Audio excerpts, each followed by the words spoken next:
सेठ जी के प्राण निकल रहे थे, उनके 3 बेटे थे। अच्छा, प्राण जब सहज प्राण निकलते हैं ना, अपनी आयु पूर्ण करके जब व्यक्ति प्राण त्यागता है 80-90 के बाद, तो क्या होता है? कंठे घुर घुरायते, कंठ में घुर घुर आवाज होती है जब प्राण निकलने वाले होते हैं। उनका कंठ घुर घुर आवाज कर रहा था, तो बेटा बोला, पिताजी पिताजी आप प्राण मत त्यागिए। पिताजी कुछ हाथ हिला रहे थे, तो बच्चों ने सोचा पिताजी शायद अब मृत्यु आ गई है, तो उस जाने से पहले बंटवारा करना चाहते हैं कि भाई प्रॉपर्टी आदि इसकी, इतनी संपत्ति उसकी, इतनी उसकी। बोलिए पिताजी कितना किसके बट में? अब कंठ से तो गुर्र गुर्र आवाज निकले, तो बच्चे बोले क्या करें पिताजी, स्पष्ट तो बोल ही नहीं पा रहे। एक वैद्य के पास गए, वैद्य से जाकर के कहा कि हमारे पिताजी के प्राण निकलने वाले हैं, गुर्र गुर्र आवाज हो रही है। वैद्य जी बोले मेरे पास एक औषधि तो है, वो औषधि मैं दे दूंगा तो उनका गला साफ हो जाएगा। बेटे बोले आप चलो ना औषधि दे दो। बोले लेकिन महंगी है बहुत। बोले कितनी महंगी है? बोले इतने लाख रुपए की है। बोले हम दे देंगे ना, कम से कम 1-8 लाख रुपया खर्च होगा तो पिताजी 4-5 करोड़ की संपत्ति तो बता जाएंगे, कहां किसकी कैसे। 1-8 लाख खर्च हो जाए तो क्या बड़ी बात है। दे दिए वैद्य को। वैद्य आए, वैद्य ने आकर के चटनी बनाई, बढ़िया एक रसायन बनाया, और जैसी सेठ जी के मुख में डाला, भीतर जाती गला साफ हो गया। सेठ जी बोले बड़ा वाला बेटा कहां है मेरा? पिताजी यहीं खड़ा हूं मैं, आप बताओ। बीच वाला कहां है? बोले मैं भी यहीं हूं। छोटा कहां है? बोले मैं भी यहीं हूं। तुम्हारी पत्नियां कहां हैं? बोले वो भी यहीं खड़ी हैं, आप तो बस बता के जाओ किसका कितना कैसे।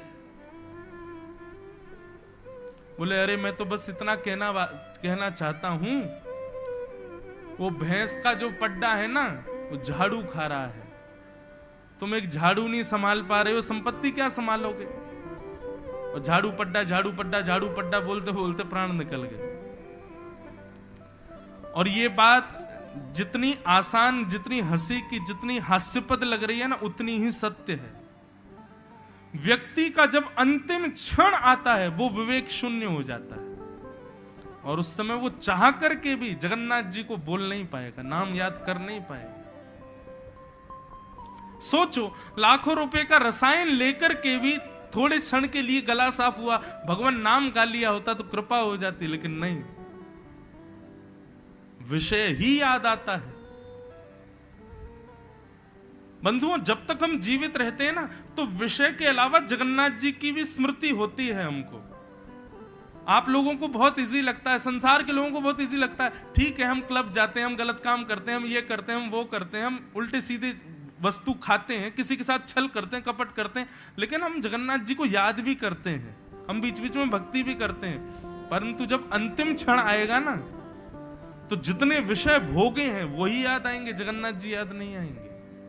ये अंतिम समय की ये नीति है, ये रीति है।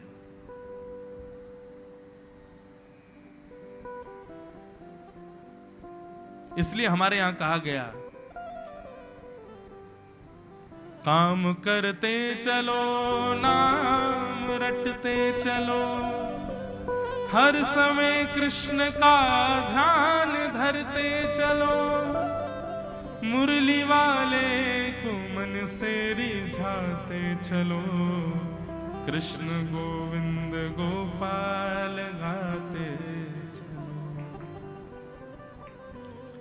हर क्षण याद करो श्याम सुंदर को, हर क्षण उनकी स्मृति बनी रहे हमारे दिमाग में।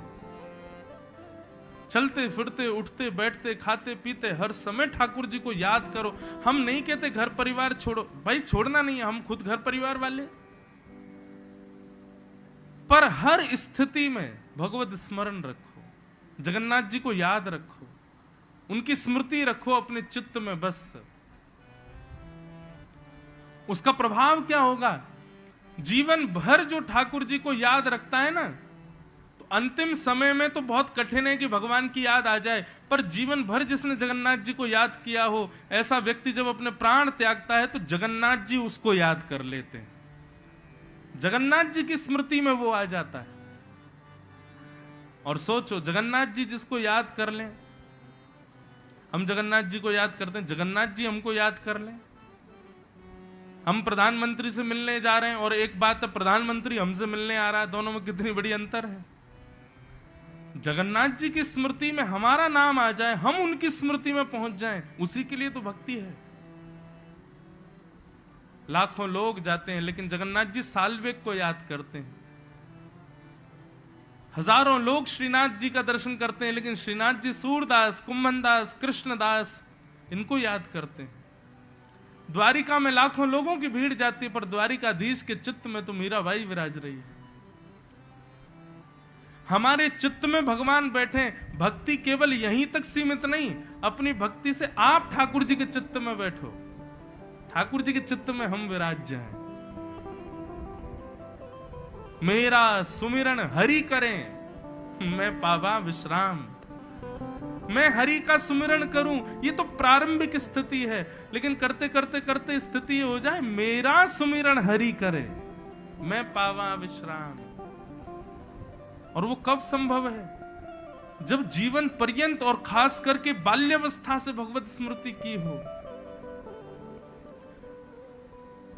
केवल स्मरण से काम हो जाएगा और कुछ करना ही नहीं है। स्मृति